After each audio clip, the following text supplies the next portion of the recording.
إن المسلمين والمسلمات والمؤمنين والمؤمنات والقانتين والقانتات إن الحمد لله نحمده ونستعينه ونستغفره ونعوذ بالله من شرور أنفسنا ومن سيئات أعمالنا من يهده الله فلا مضل له ومن يضلل فلا هادي له وأشهد أن لا إله إلا الله وحده لا شريك له وأشهد أن محمدا عبده ورسوله أما بعد. நிச்சயமாக புகழும் புகழ்ச்சியும் அல்லாஹ் ஒருவனுக்கே என்று கூறிக்கொண்டு இஸ்லாம் கூறும் குடும்பவியல் என்கிற தலைப்பில் சொற்றொடராக நாம் பார்த்து வருகிறோம். அதன் அடிப்படையில் நேற்று நாம் எப்படி பெண் பார்ப்பது, பெண்ணை தேர்வு செய்வது, அவர்களுக்கு எதனை கொடுத்து நாம் மனமுடிப்பது என்பதை பார்த்தோம். இன்றைய தினம் ஒரு மனிதனுடைய வாழ்க்கையில் முக்கிய அம்சமாக உள்ள திருமணத்தை அவன் எப்படி கையாள வேண்டும் என்பதை பார்க்க உள்ளோம். இன்றைய காலகட்டத்தில் வாழக்கூடிய அதிகமான இளைஞர்கள் ஒரு கருத்தை ஓங்கி பிடிக்கக்கூடியவர்களாக இருக்கிறார்கள். இந்த திருமணங்கிற ஒரு வாழ்க்கைக்குள்ளேயே நாங்கள் போகிறதுக்கு எங்களுக்கு ஆர்வம் இல்லை. ஏனென்றால் எங்களை சுற்றி முற்றியும் பார்க்குறோம், எங்கே பார்த்தாலும் ஒரே பிரச்சனையும் பஞ்சாயத்துமாக ஓடிக்கொண்டிருக்கிறது. ஆகையால் வெஸ்டர்ன் கலாச்சாரத்தை நாங்கள் பின்பற்றக்கூடியவர்களாக இருக்கிறோம். திருமணம் என்கிற ஒரு கலாச்சாரத்தை பின்பற்றாமல் நாங்கள் லிவிங் டுகெதர் என்கிற வெஸ்டர்ன் கலாச்சாரத்தை பின்பற்றி வாழ்ந்து கொள்கிறோம் என்று அதிகப்படியான இஸ்லாமிய இளைஞர்களே அந்த கொள்கையை தூக்கக்கூடியவர்களாக இருக்கிறார்கள். ஆனால் மார்க்கம் நமக்கு அப்படி கற்றுத்தரவில்லை. அப்படி செய்தால் அந்த ஒரு காரியம் விபச்சாரத்திற்கு ஈக்குவலான ஒரு காரியமாக தான் எடுத்துக்கொள்ள முடியும். அதாவது அல்லாஹ்வுடைய தூதரவர்களை சந்திப்பதற்காக சில நபித்தோழர்கள் வருகிறார்கள். அல்லாஹ்வுடைய தூதரவர்கள் மனைவிடத்தில் கேட்குறாங்க, அல்லாஹ்வுடைய தூதரவருடைய இபாதத்து எப்படி இருக்கும் என்று கேட்குறப்ப அந்த அன்னையார் அவர்கள் மத்தியில் விளக்கம் அளிக்கிறார்கள். அன்ற 3 நபித்தோழர்களும் என்ன சொல்கிறார்கள் என்றால், முன்பின் பாவங்கள் மன்னிக்கப்பட்ட நபியே இவ்வளவு அமல் செய்கிறார்கள், அப்போ நம்ம எந்த அளவுக்கு அமல் செய்ய வேண்டும் என்று அவர்களுக்குள்ளே ஒரு அஜெண்டாவை முன்னெடுத்துகிறார்கள். ஒருவர் என்ன சொல்றாரு, நான் இரவு முழுவதும் தொழுது கொண்டே இருக்க போகிறேன் என்று கூறுகிறார். இரண்டாவதாக ஒரு நபர், நான் காலமெல்லாம் நோன்பு நோக்கப் போகிறேன் என்று கூறுகிறார். மூன்றாவதாக ஒரு நபர், நான் திருமணம் செய்து கொள்ளப் போவதில்லை என்று 3 பேரும் அவர்களுக்குள்ளே ஒரு கொள்கையை தனித்துவமாக உருவாக்கி வைத்துக் கொள்கிறார்கள். அல்லாஹ்வுடைய தூதரவர்கள் இதனை கேள்விப்பட்டுவிட்டு அவர்களை சந்தித்து, நான் இரவில் சில சமயங்களில் வணக்க வழிபாடுகளில் ஈடுபடவும் செய்கிறேன், உறங்கவும் செய்கிறேன், சில நாட்களில் நோன்பு நிற்கவும் செய்கிறேன், சில நாட்களில் நோன்பை விடவும் செய்கிறேன். அதே போல்தான் நான் திருமணம் முடித்திருக்கிறேன், எனக்கு குழந்தை குட்டிகளும் உள்ளது, எனக்கு குடும்பம் உள்ளது. எவர் எனது வழிமுறையை பின்பற்றவில்லையோ அவர் என்னை சார்ந்தவர் இல்லை என்று அல்லாஹ்வுடைய தூதரவர்கள் அந்த 3 இடத்திலும் கண்டிக்கிறார்கள். அப்போ இந்த உலகத்தில் மூமினாக வாழக்கூடிய நாம் திருமணம் என்பது கட்டாய கடமையாக அனைவருக்கும் உள்ளது.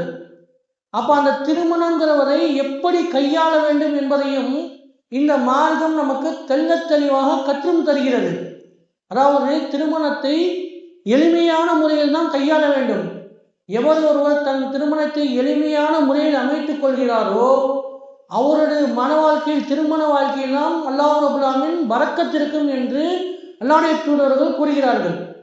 என்னுடைய திருமணத்தை நான் ஏழ்மையாக அமைத்துக் கொள்ளவில்லை என்றால் என்னுடைய திருமணத்தில் பரக்கத்திருக்காது, அல்லாஹ்வுடைய அபிவிருத்தி இருக்காது. ஒரு செல்வந்தர் இருக்கிறாரு, அவருடைய திருமணத்தை ஆடம்பரமாக அமைத்துக் கொள்கிறார். அவரிடத்தில் போய் கேளுங்களேன், என்னுடைய மனைவியிடத்தில் என்னால் டைமே ஸ்பெண்ட் பண்ண முடியல, நேரம் ஒதுக்க முடியவில்லை, காலமெல்லாம் நாம் வியாபாரம் என்று சுற்றி கொண்டே திரிகிறேன் என்று கூறுவார். அதே அந்த மனைவியும் தான் சொல்லுவாங்க. அதே வழியில் தான் அவர் மனைவியும் கூறுவார்கள், காலமெல்லாம் இவர் வியாபாரத்தை நோக்கியே ஓடிக்கொண்டிருக்கிறார், எங்களுக்கு முக்கியத்துவம் கொடுக்க மாட்டேங்கிறார் என்று அந்த மனைவியும் அதே வழியில் தான் கூறுவார்கள். அப்ப இவர்களிடத்தில் அந்த அபிவிருத்திங்கிற ஒரு காரியம் இருக்காது. ஒரு நல்ல செல்வந்தராக இருப்பார்கள்.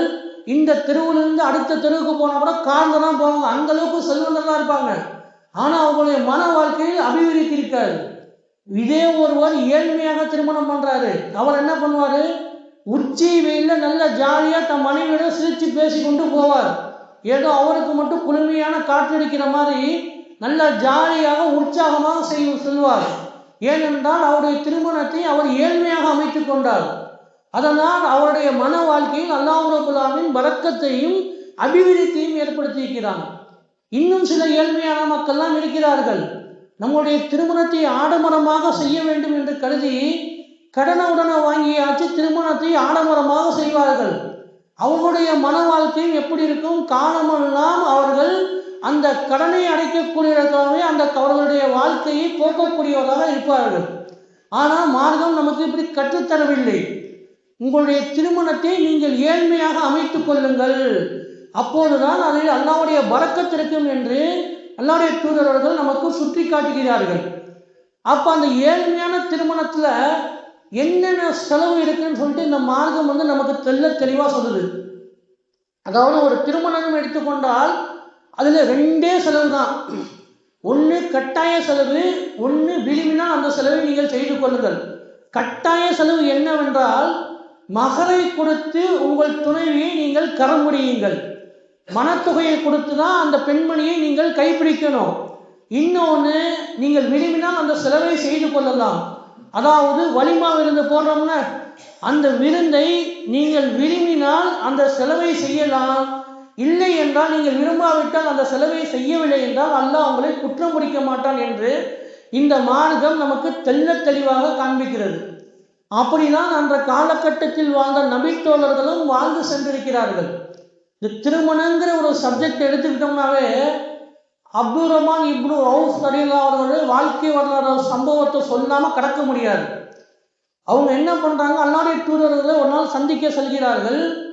அவருடைய துணி புது துணியாக இருக்குது. அல்லாஹ்வுடைய தூதர்கள் அவருடைய பார்த்து கேட்கிறார்கள், உங்கள் துணி புது துணியாக இருக்கு, இது எதற்காண்டி இந்த ஆடையை உடுத்திருக்கிறேன் என்று கேட்கிறப்ப அல்லாஹ்வுடைய தூதர்களே நான் திருமணம் முடித்து விட்டேன் என்று கூறுகிறார்கள். அல்லாஹ்வுடைய தூதர்கள் சொல்கிறார்கள், ஒரு ஆட்டையால் அடுத்து வலிமா கொடுக்க வேண்டியதானே என்று கூறுகிறார்கள்.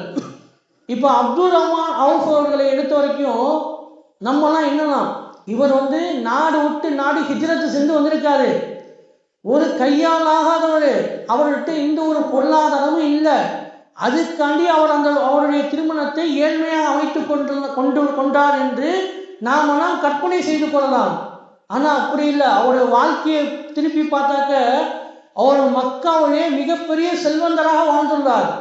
இந்த மார்க்கத்திற்காண்டி 2 முறை ஹிஜ்ரத்து செய்த நபித்தோழர்.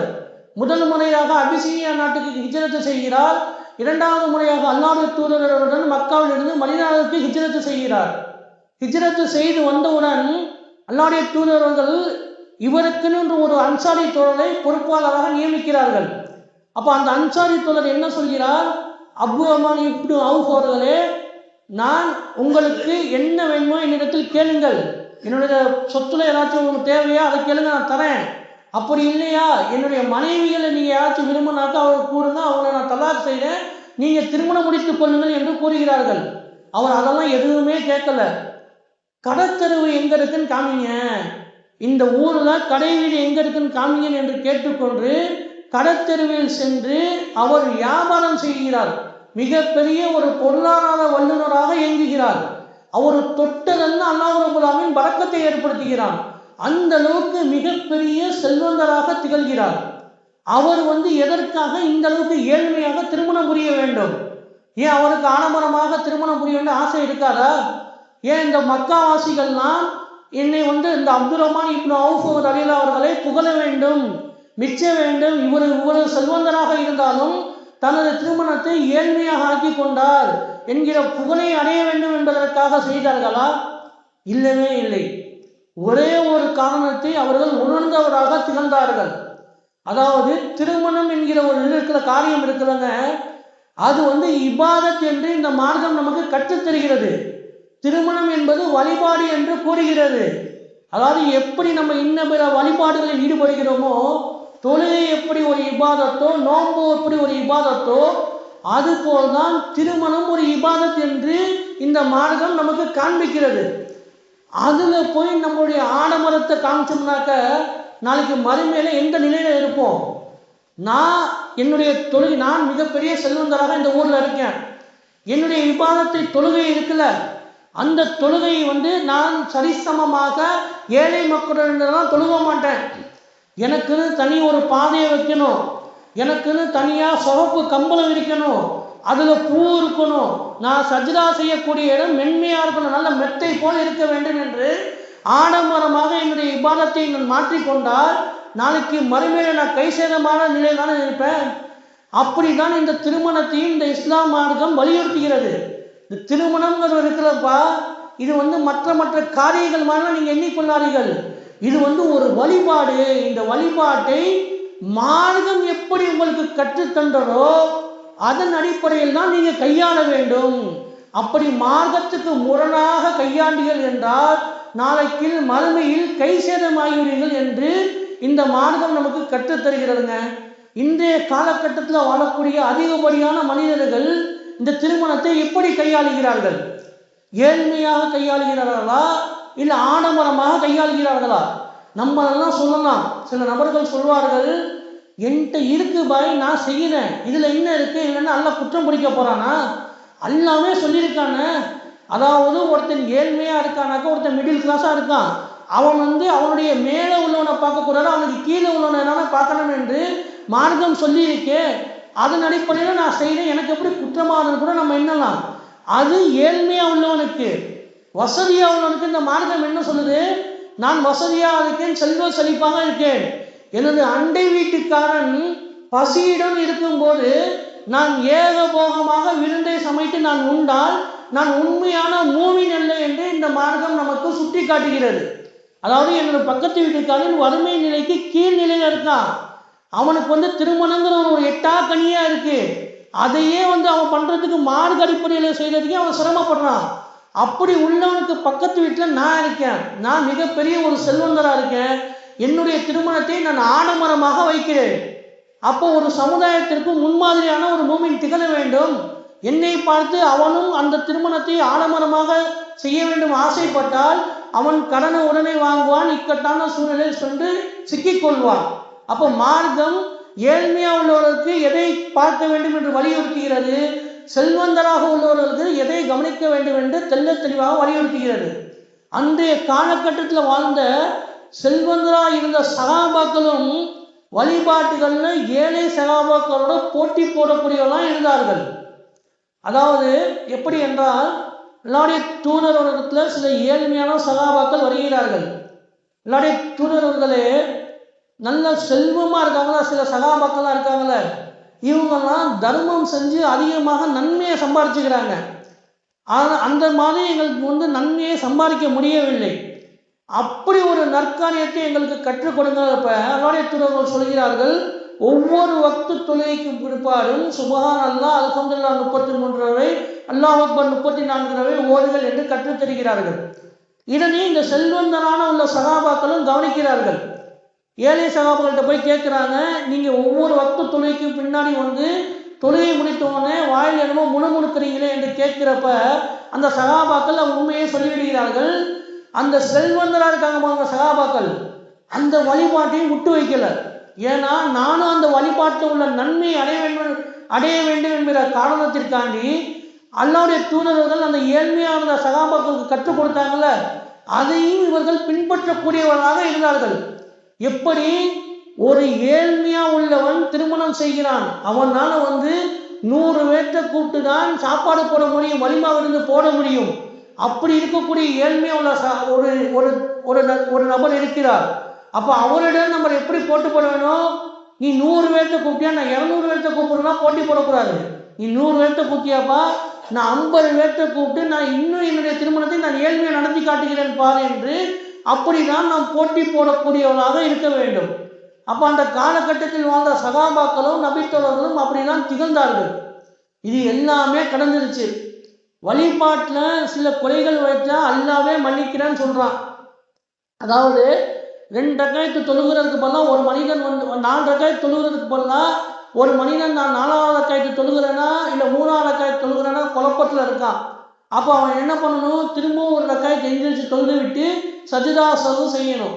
அப்போ அல்லாவுடைய தூதர்கள் இந்த முறையை கற்றுத்தருகிறார்கள்.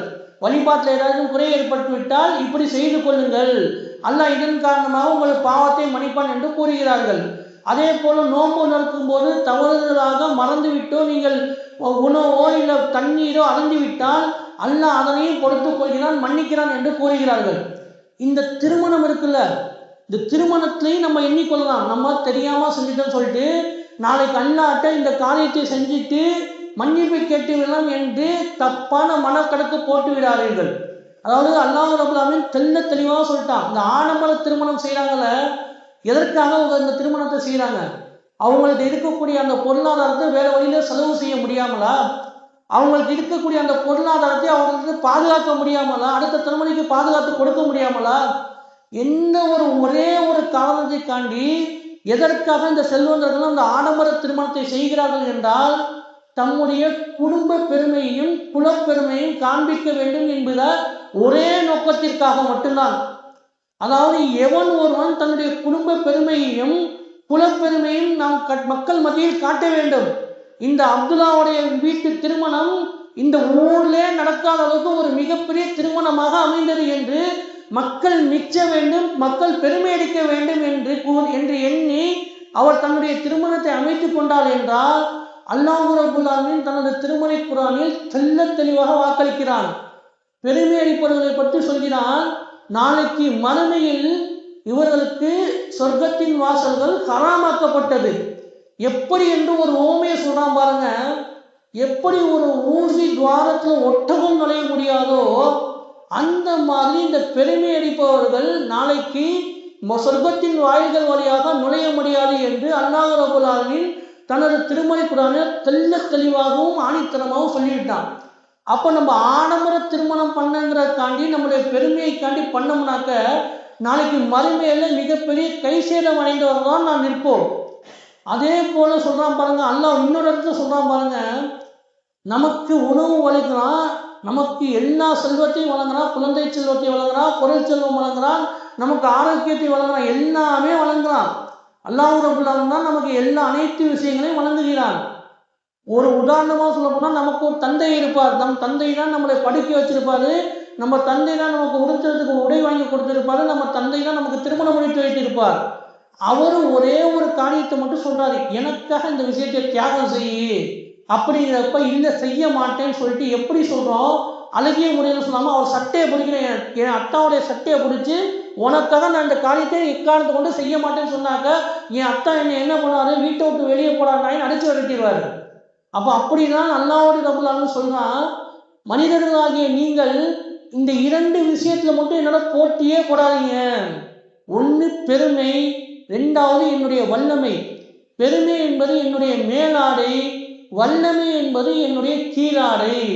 இன்றைய காலகட்டத்தில் வாழக்கூடிய மனிதர்கள் ஆடம்பரம் திருமணம் செய்து கொண்டு அந்த பெருமைங்கிற ஒரு காரியத்தில் ஈடுபட்டு அல்லாஹ்வுடைய சட்டையை பிடிக்கக்கூடியவர்களாக திகழ்கிறார்கள். எப்பேற்பட்ட பாரதூரகமான காரியம் செய்கிறார்கள் என்று தாங்களே அறியாமல் அவர்கள் அப்படி ஒரு பாரதூரகமான இஸ்லாத்துக்கு முரணான ஒரு காரியத்தை செய்து கொண்டிருக்கிறார்கள். ஆகையால் அந்த காரியத்திலிருந்து தவிர்த்து கொள்ள வேண்டும். அதே போல இந்த இஸ்லாமிய மார்க்கம் நமக்கு கற்றுத்தருது பாருங்க, ஒரு மார்க்கத்துக்கு முரணான ஒரு காரியம் நடக்குதுன்னு நினைச்சுங்களேன், அதை முதல்ல உங்களுடைய கரங்களால் தருங்க, அப்படி இல்லையா உங்க நாவால் தருங்க, அப்படியும் இல்லையா அதனை வெறுத்து ஒதுக்கி விடுங்கள் என்று கூறிக்கொண்டு இதுதான் ஈமானுடைய கடைசி நிலை என்று கூறுகிறது. அப்ப இந்த ஈமான் ஒரு ஆடம்பரம் திருமணம் நடக்கிறது என்றால் முதலில் தம் கைகளால் அதனை தடுக்க வேண்டும், அடுத்து நம் நாவால் அதனை தடுக்க வேண்டும், இல்லை என்றால் அதனை வெறுத்து ஒதுக்க வேண்டும், அந்த திருமணத்தில் நாம் கலந்து கொள்ளக்கூடாது என்று மார்க்கம் தெளிவாக சொல்கிறது. ஆகையால் சகோதர சகோதரிகளே, இனி வரக்கூடிய காலங்களில் ஆடம்பர திருமணங்களை நிராகரித்து ஏழ்மையான திருமணங்களை ஆதரிப்போம் என்று கூறிக்கொண்டு எனது உரையை நிறைவு செய்கிறேன். வாஹித் إن المسلمين والمسلمات والمؤمنين والمؤمنات والقانتين والقانتات